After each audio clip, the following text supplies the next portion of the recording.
So we're going to do it in English, obviously. Oh my God. Now you have to switch. I cannot speak English. It's too hard for me. I'm a German.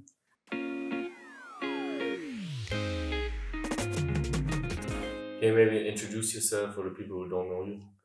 My name is Maurice Amazing Stückenschneider. I have been a pro player semi-pro player for like around 10 years in the League of Legends scene. I'm 28 years old at this point in time, so I'm ancient by League of Legends terms.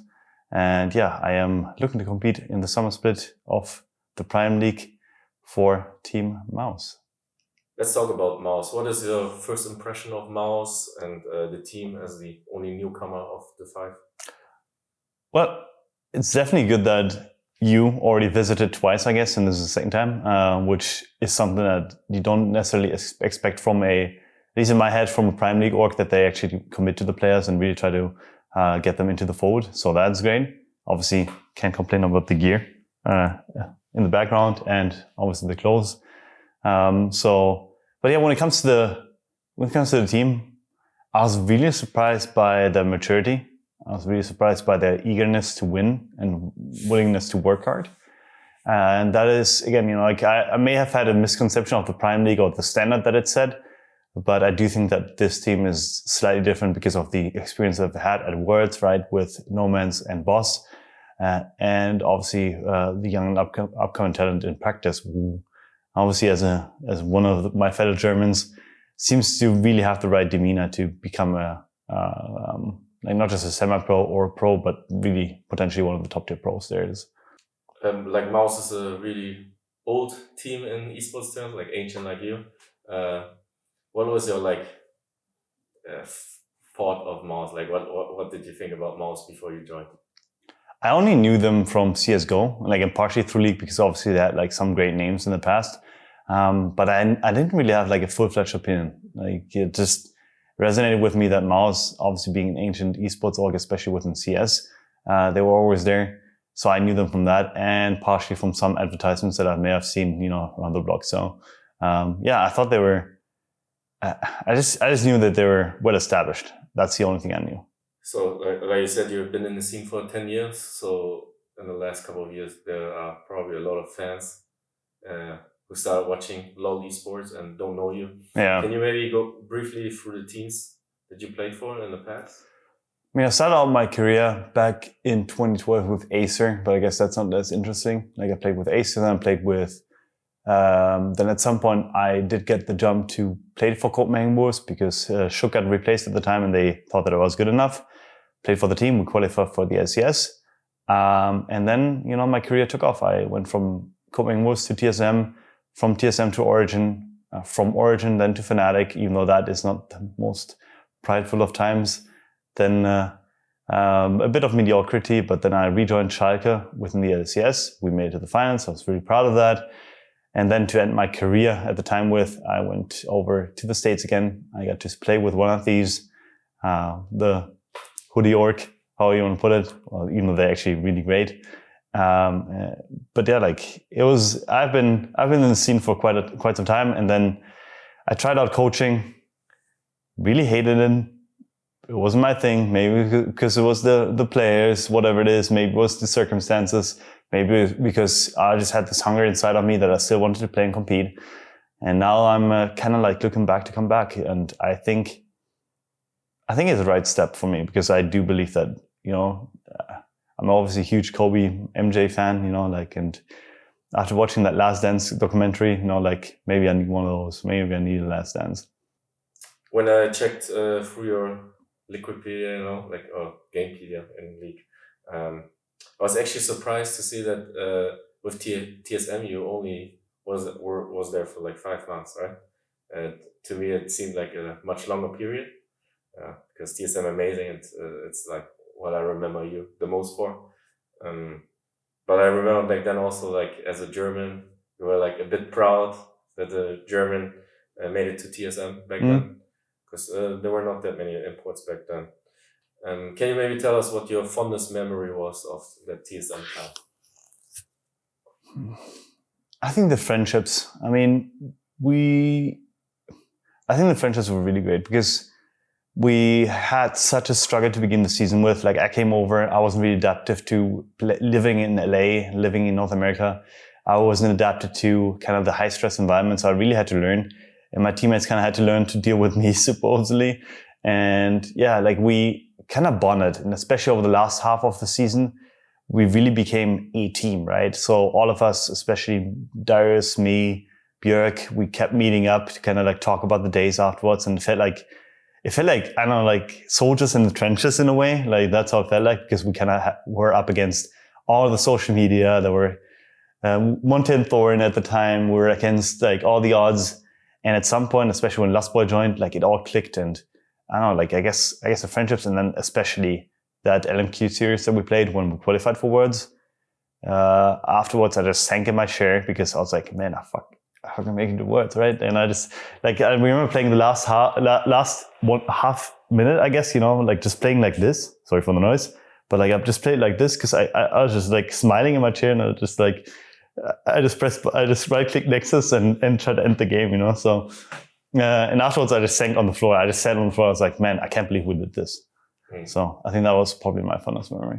Do you still have contact with your former teammates back then? Some of them, yeah. Like I talk to Darius sometimes because there's also like this entire Reggie controversy, right, recently. So we kind of reached out to one another and just talked about it because, we had very different experiences with Reggie at the time. So for us it was like, man, it felt kind of good to reconnect, maybe through the wrong reasons, but no, we reconnected, and I've also tried to kind of upkeep, especially with Björk in season 10, we talked a bit, just kind of like match up our ideas, because we both have like a similar kind of way to interact with the world, which is soaking up knowledge, right? We always want to know more when it comes to diet, when it comes to exercise, when it comes to like other things, right? Like just enhancing our performance, enhancing our minds, enhancing our way to work with the team, right? Like, so I think all these things were like, is something that still connects us in a way. I mean, you already said it has been 3 years since you last played. Yeah. Can you maybe explain why you went into retirement in the first place? So the first time I went to retirement was after season 7. Like it was like half a year off. Then I went to Schalke. But when I made it to the finals with Schalke, I thought I really, like, I mean, may sound weird, but coming to a team that was 8th place and then you make 2nd, like you kind of expect like some kind of recognition from the team, because there were a lot of fans that recognized this. It's like a great fucking feat. And I was like, man, why the hell does the scene not recognize this? So my offers dried up and was basically limited. And then I went back into retirement. Then I came back with one of these, and then again the offers dried up, right? So for me, it was always like a lack of offers at the top tier level, and also kind of the name that I was smart about the game but didn't have the hands for it. And I thought maybe there's some truth to it at some point. Like maybe they're actually right.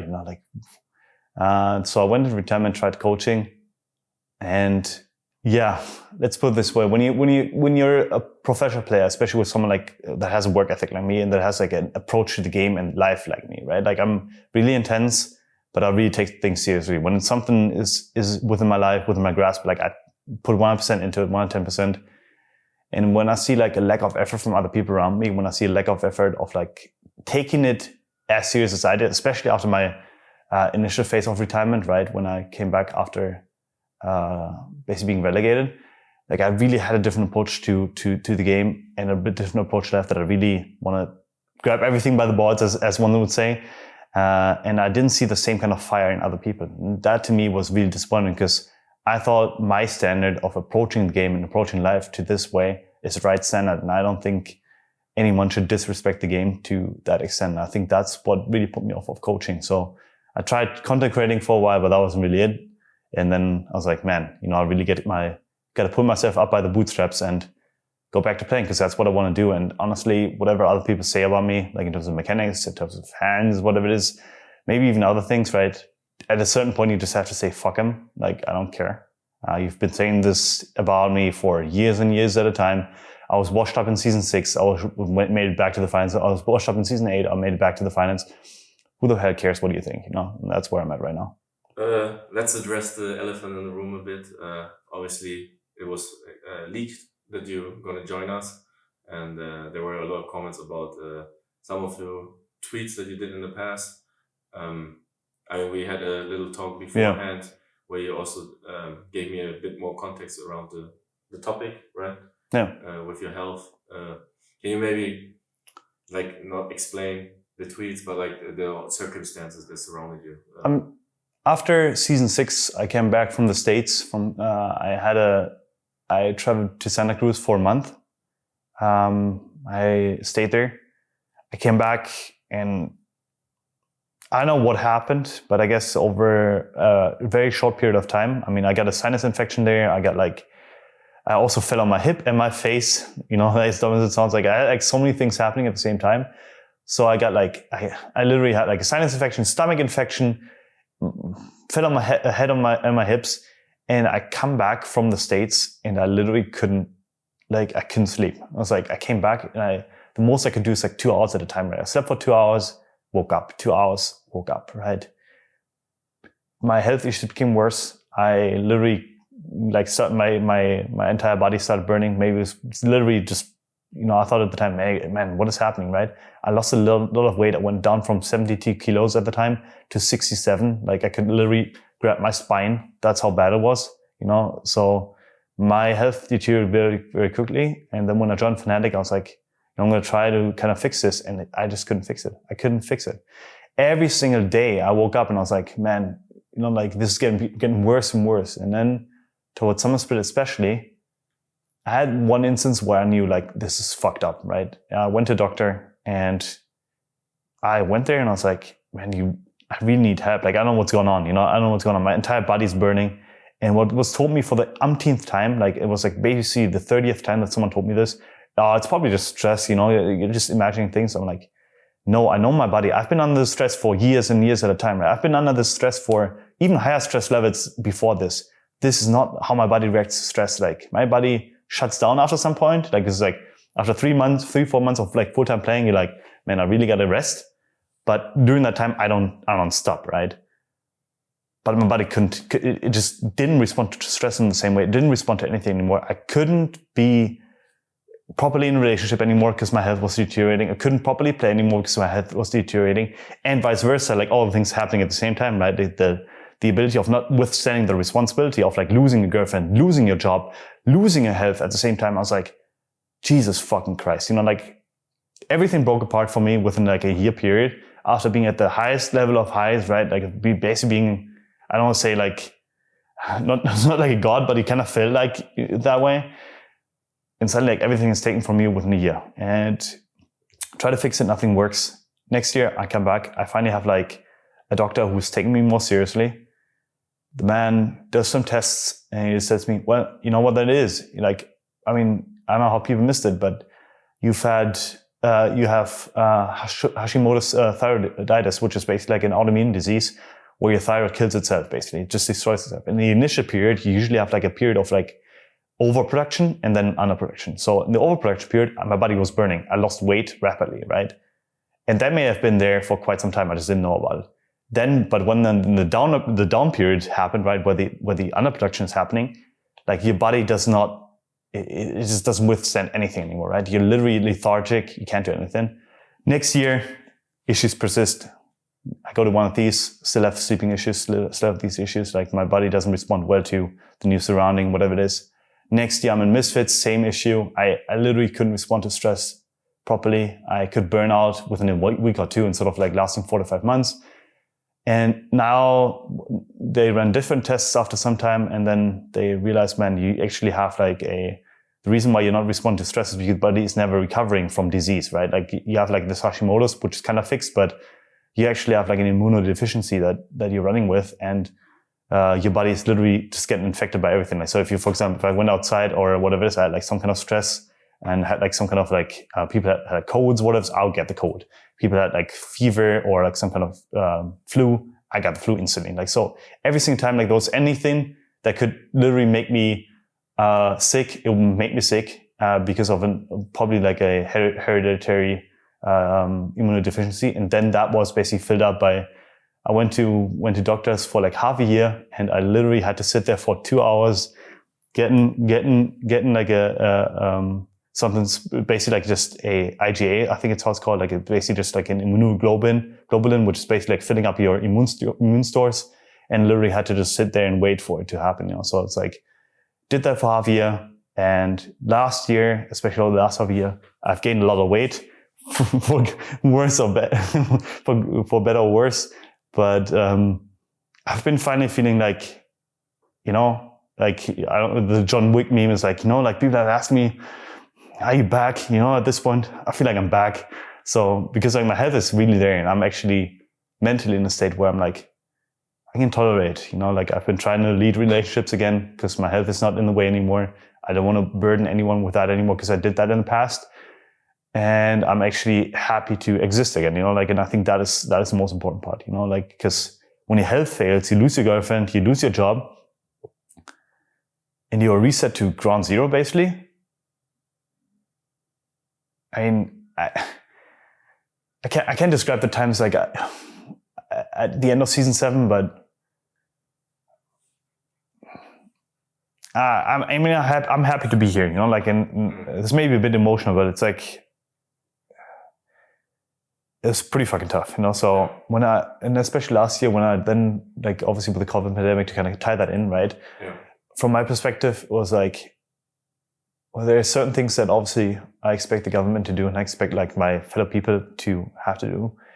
But when I went through those hardships, obviously this is like a personal thing, and I want to make this bigger than it is. I think my government made decisions that I felt at the time were pretty going to find, in a way, not even like the decisions themselves, but rather the language around it. I think that bothered me the most. And I think that's where I was pretty active in terms of the I guess like tweeting about it, because I felt really there was like some dangerous language being used, and I didn't know how to deal with it at the time, right? Because I felt affected by it, right? So do I regret some of the statements that I made? Maybe, but I don't want to betray my former self and just be like, former self, you did something bad. It's rather like, well, at the time I felt it was the right choice. I would use a different medium nowadays.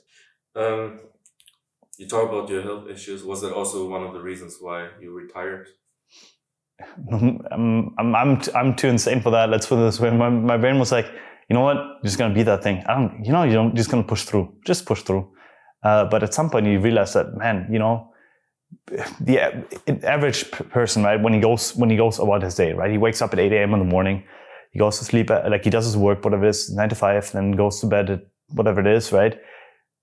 He doesn't really think about like his health, right? It's more like, oh, I'm gonna exercise a bit. I'm not gonna eat like I'm not gonna eat complete garbage. But there's a saying that is basically health is a crown that only the ill can see. And that's basically what I realized, right? Like my days were so overly dominated by health, like thoughts and problems, right? That it really occupied my mind, right? To the point that I didn't quite know how to both be the best professional player that I can be, as well as like get my health straight, right? So I wish there was like an easier solution to the matter, and there would have been an easier solution. It would have probably saved like a lot of trouble and a lot of years, but yeah, I think at some point I had to realize, man, like you like fix that first and then kind of deal with playing again. I think that's where I'm at right now. I dealt with it, really got down to it, invested a good amount of time, a good amount of money into it too, despite healthcare, right? And I don't know, like now I'm back. Looking back at the last 10 years of your career, what would you say is your personal biggest development?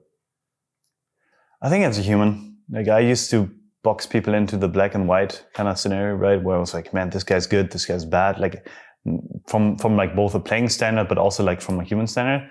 And someone I realized, man, like a lot of us are operating in the gray zone, right? We're all good people, but we're also bad people, like depending on the view of someone, right? Like depending on their position. So I started like being a lot more objective about matters, try to be a lot more independent, I guess, and I really try to evaluate people like by themselves, like players by themselves, and really became like I guess like I observed people as more differentiated than I think it oftentimes is being portrayed as, right? So I think that was like probably the biggest development for me as a person and for me as a player. Leadership. I think leadership. You helped Schalke back then Yeah. with their academy team in Prime League, and now you're back in that league, but now as a player. How do you rate the development of the ERL system in the last couple of years? The LFL has definitely found their own identity. I'm a huge fan of that. Like they're really, really, really intense. The fans are great. It feels like a second LEC to a certain extent. I think the Prime League as well as like the LVP and LEC, they're kind of starting to get there where they're realizing, man, we don't have to copyright games. We can be ourselves, right? And I think, especially when I look at the players that are now in Prime League, right? Like compared to how it used to be, it's like a huge, huge difference, right? Like, I mean, someone like Lurox, I guess, obviously I brought up back in the academy times, right? This guy at this point, like, is like a household name and could actually play LEC, right? And so many other players like within the system, right, can at this point be LEC players, as we see with Pride Soccer last year, right? Pride Soccer played for MOUZ, right? Leader, like, was also around, then like all these people, they're potential LEC or LCS players, right? And that's insane to think about for an ERS system at this point in time, that they can basically plug and play.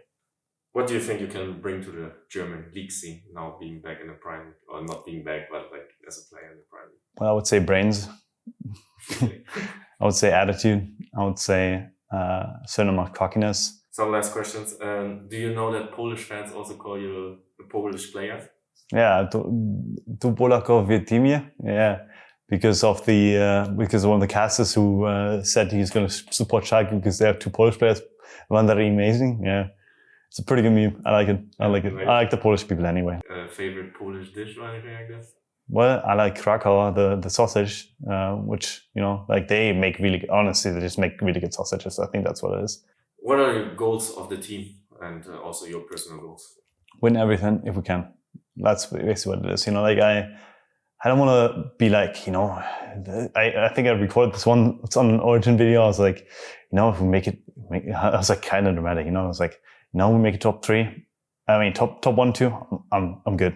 Top 3, I'm okay. Top 4, not as much. Top 6, I'm mad. Anything below that, I leave the team. Like that's what I told them. I left the team afterwards because I didn't make it there. But yeah, I don't want to be that dramatic. But for me, it's like I want to win everything if we can, because that should be the attitude, right? If we don't want to win, if we don't try to win, why are we competing? So I think that's what it is. Win everything, and that's the same for me. Like be the best jungler that I can be. Hopefully be the best jungler in Prime League. If that happens, good, If I fall short, bit unlucky, but at least I want to get there. I will get there. Any last German words for your fans? Oh my God. I'm going to speak German with an English accent now, because danke für diejenigen, die immer noch die ganze Zeit dabei waren, vor allen Dingen mich unterstützt haben über die Jahre. Vor allen Dingen diejenigen, die keine Fairweather-Fans sind, also die so ein bisschen, wenn die Flagge mal ein bisschen anders weht, dass sie dann plötzlich weg sind. Sehr viele deutsche Fans, die auch noch, mit denen ich auch noch persönlich interagiere. Danke dafür. Und ja, wir sehen uns nächsten Split.